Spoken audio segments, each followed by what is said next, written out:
Welcome to Transformative Talk, Critical Conversations for Teachers. I'm Dr. Zaid Haddad, a professor of instruction within the Department of Interdisciplinary Learning and Teaching at the University of Texas at San Antonio. I teach undergraduate and graduate courses in curriculum and instruction. In short, I teach teachers how to teach and save lives through the use of critical multicultural education as an approach to teaching and learning. Our podcast is produced by a different group of graduate students each week, giving them an opportunity to talk about what they're reading in my class, what they experience in the field, and how that impacts their own lives and understandings. If you like what you hear, please subscribe to our podcast from wherever you're listening. Also, you can ask us questions and engage with us further using the Anchor.fm website or the Anchor.fm app on your phone. You can submit questions and you can also send us voice messages. And remember, please share our podcast on all your socials so that we can build our audience. Thanks for listening, and here's today's episode.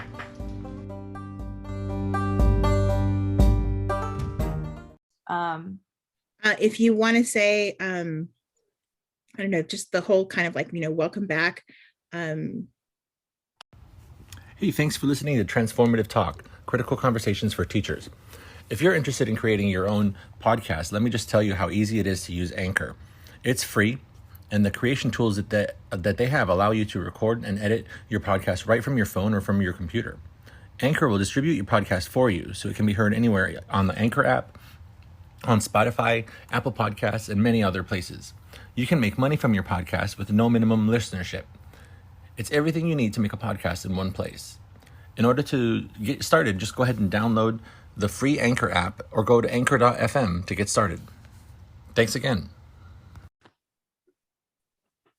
All right, guys. Well, welcome back to this week's Transformative Talk.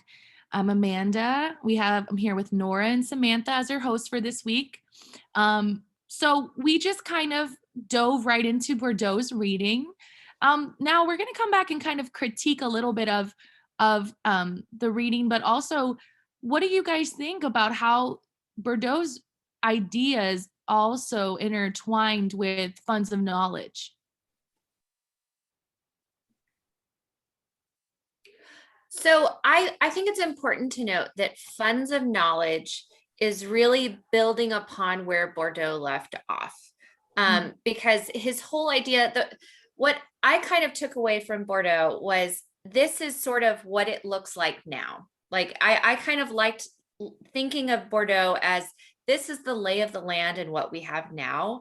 And I like that funds of knowledge says, that may be the case, but I'm going to take it a step further, and I'm actually going to prove you're wrong. Students aren't coming with deficits. They aren't coming behind. They're bringing in a different set of skills, a different set of ideologies and life experiences and backgrounds that may not seem as though they are conforming with the institutionalizing of knowledge, but they're a completely different set of skills that are just as valuable. Right. And along those lines, I thought that when we think about funds of knowledge, and funds of knowledge specifically referring to historically accumulated and culturally developed bodies of knowledge and skills essential for household or individual functioning and well-being. So we think about it in those actual terms, just like what you were saying. I think funds of knowledge is the complementary to the side of cultural capital. It's an acknowledgement of what our students bring, or what students bring with them. And also there was a great sort of aside in there, that it makes our students more dimensional.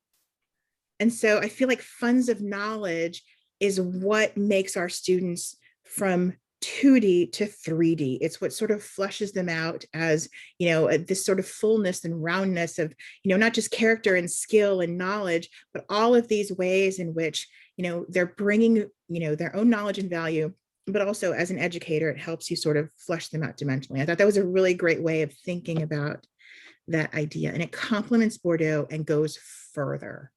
Absolutely. Well, and I've always hated the analogy of a student is a blank slate that you're going to fill with knowledge. I've always hated that analogy. Yeah, right there with you. So I like this idea that funds of knowledge is saying, they're not coming to you with a blank slate. They're coming to you with a filled slate, with dozens of filled slates. And it's up to you to really see what it is that makes that student and how you can teach that student.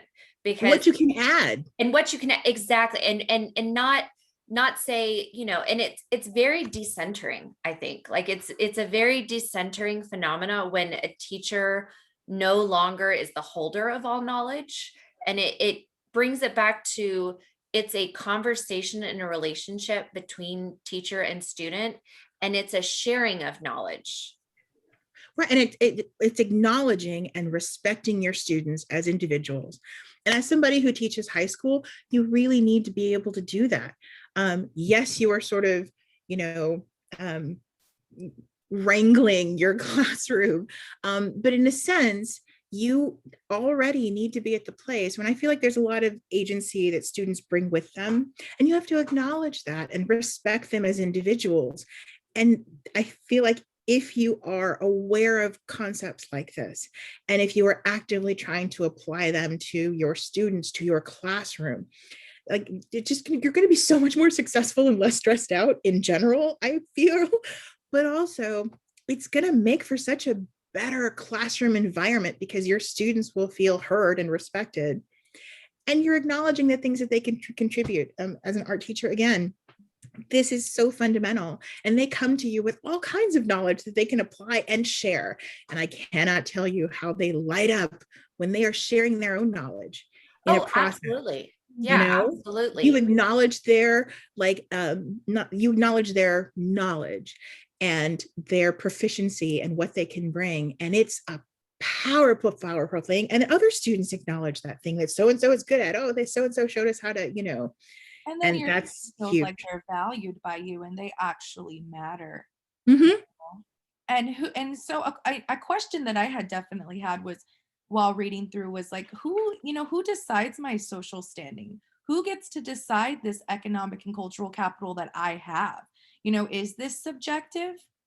And so I thought that, like you had said, Samantha, that that Funds of Knowledge really does show you that it is subjective, because when you get into the different cases within Mole's reading, I know, Nora, we had talked about Carlos and his Funds of Knowledge. That was subjective, because if, you know, depending on who you ask, one person might think, well, yeah, this kid has a lot to offer, right? And so maybe somebody else would be more critical of his different economic and social capitals. So that was another point that I think was interesting as well.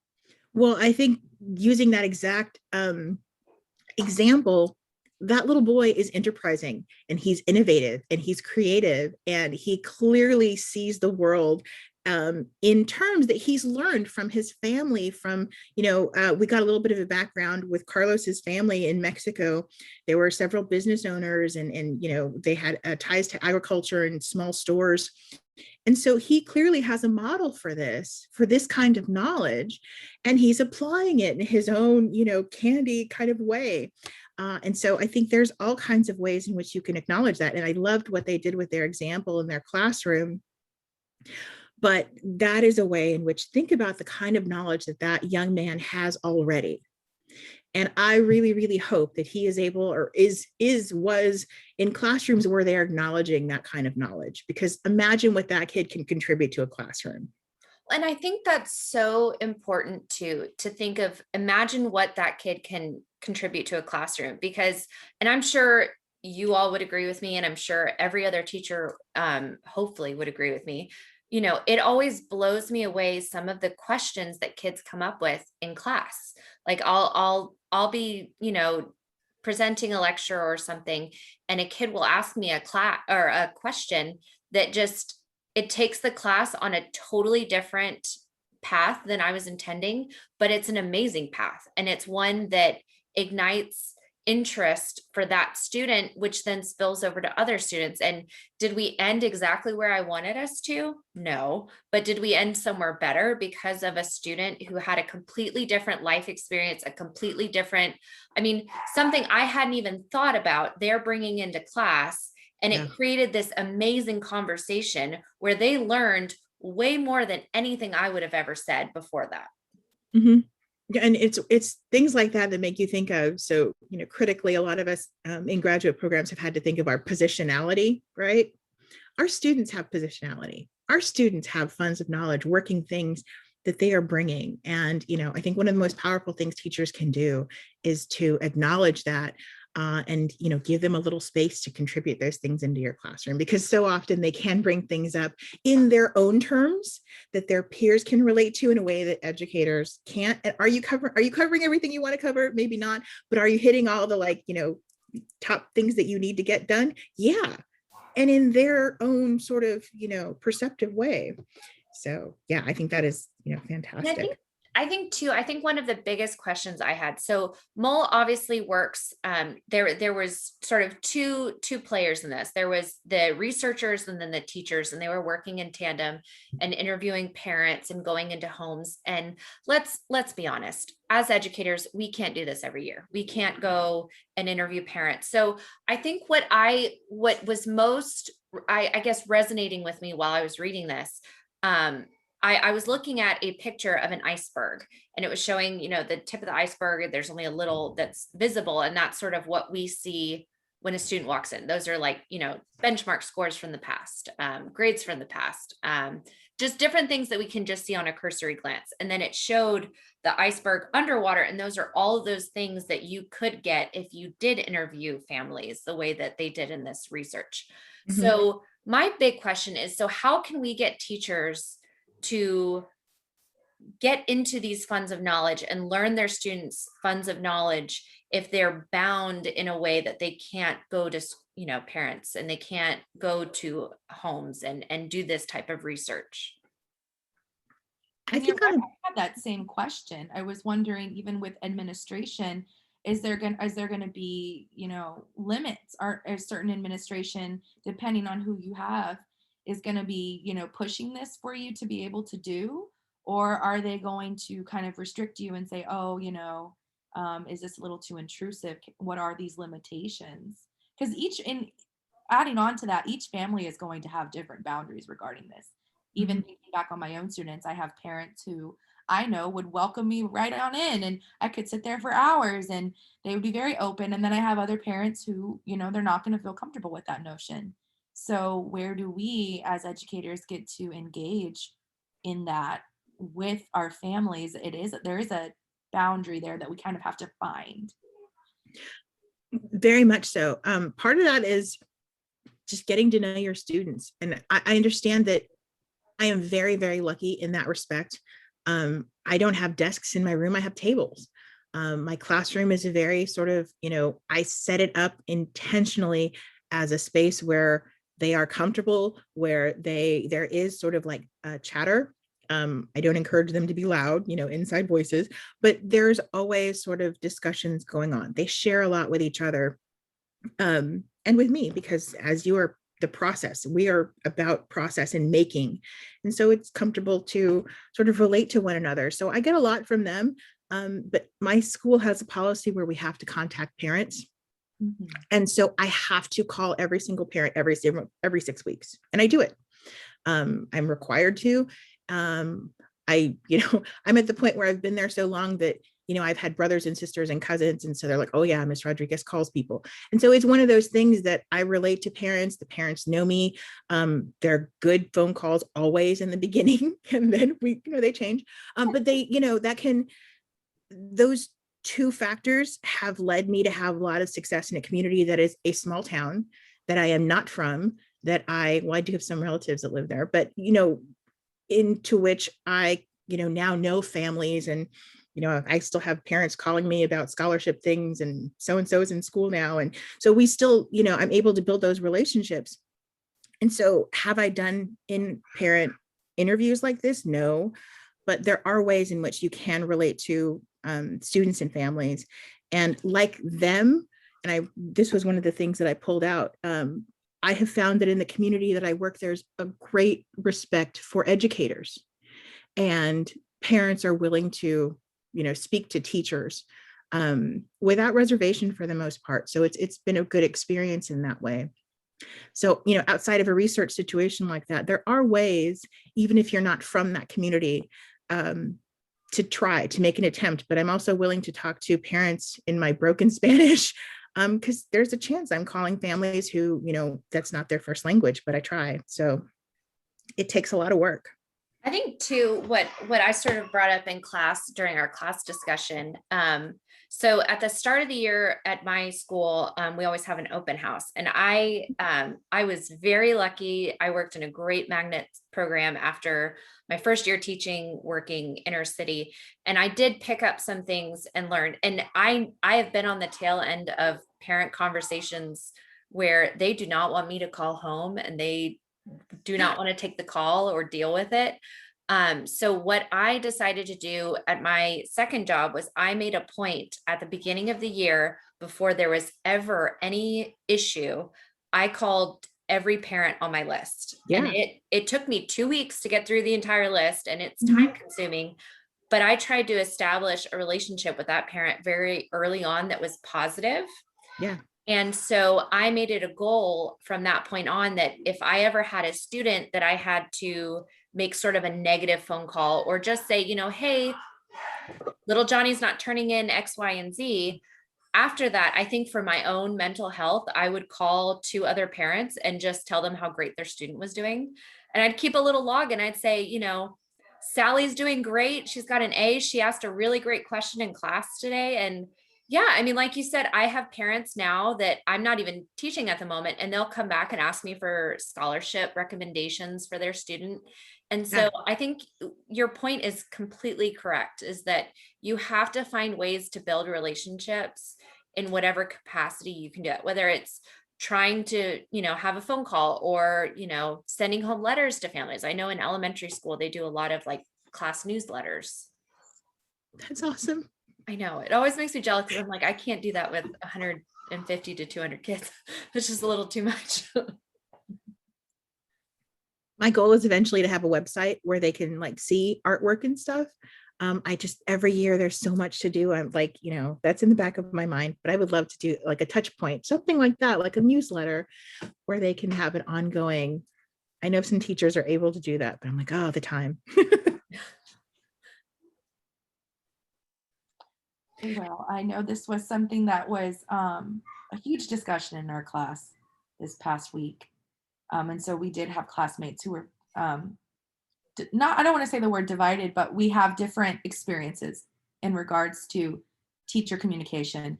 And, the phone call conversation. Yes. And yes, parents might, or some parents might find a lot of phone calls or even home visits to be intrusive based on their own personal experience with school and what they've endured.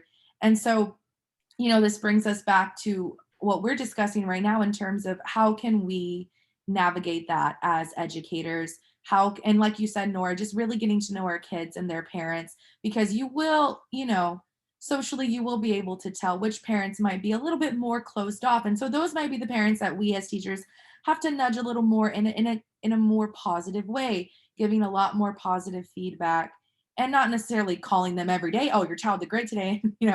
I think a lot of parents don't, their time is valuable. And I think and I know we had a classmate who was expressing that, they want the teacher to be genuine. They want to know that when that teacher is making that phone call and making that communication, that it's coming from a place of actually caring about the child and a genuine, heartfelt place versus, oh, well, I just need to check this off my list because my administration wants me to make a phone call this, 9 weeks.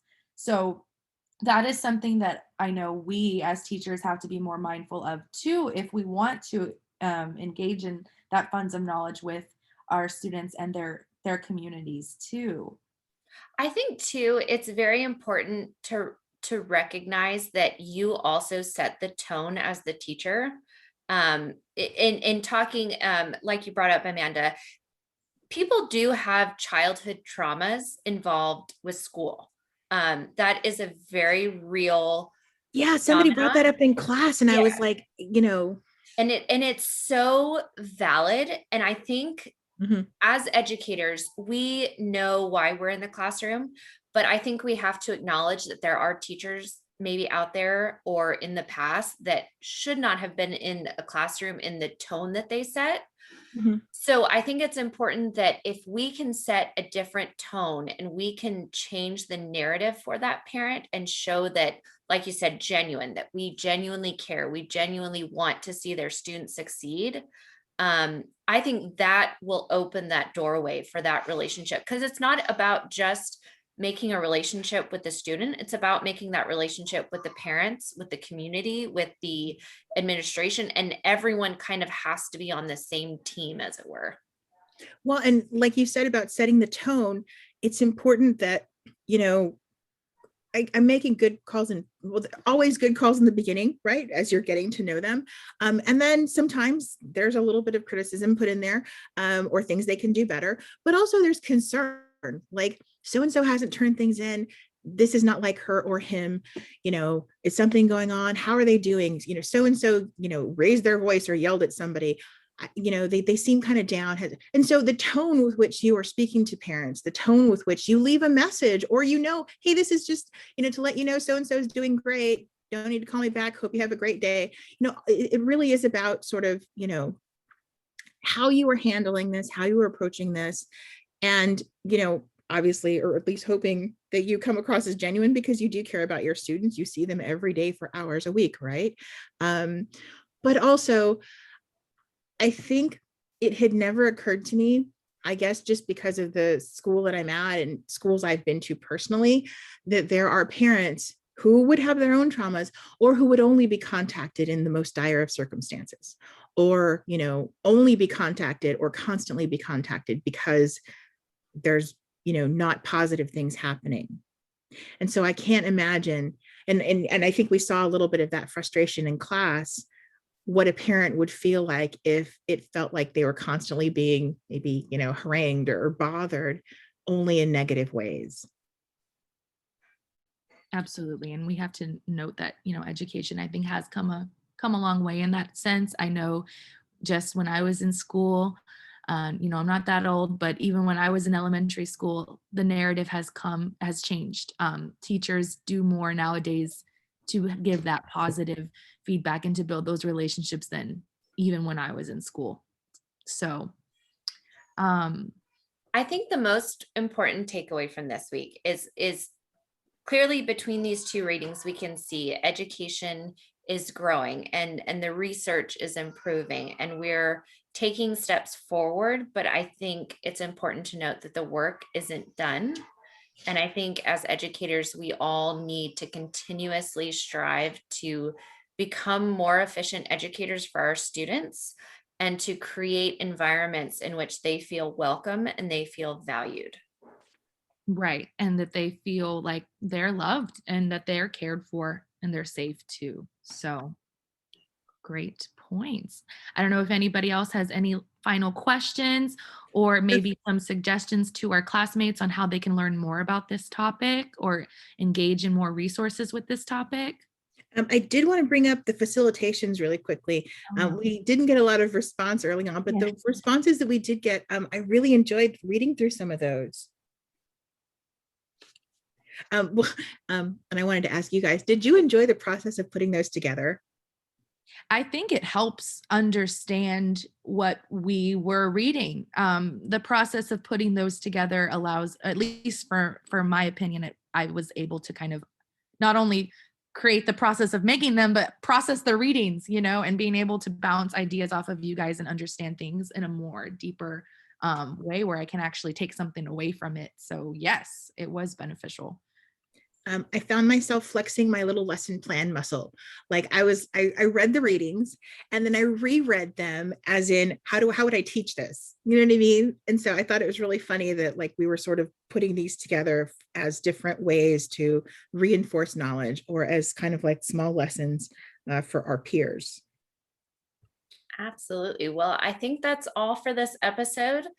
Thank you for listening. And remember, if you want to support what we do, then share, subscribe, and leave a review wherever you discovered our show. Or if you have questions, feel free to contact us. That's all for now, but I'll see you in the next episode of the Transformative Talk. Bye. Bye. Bye.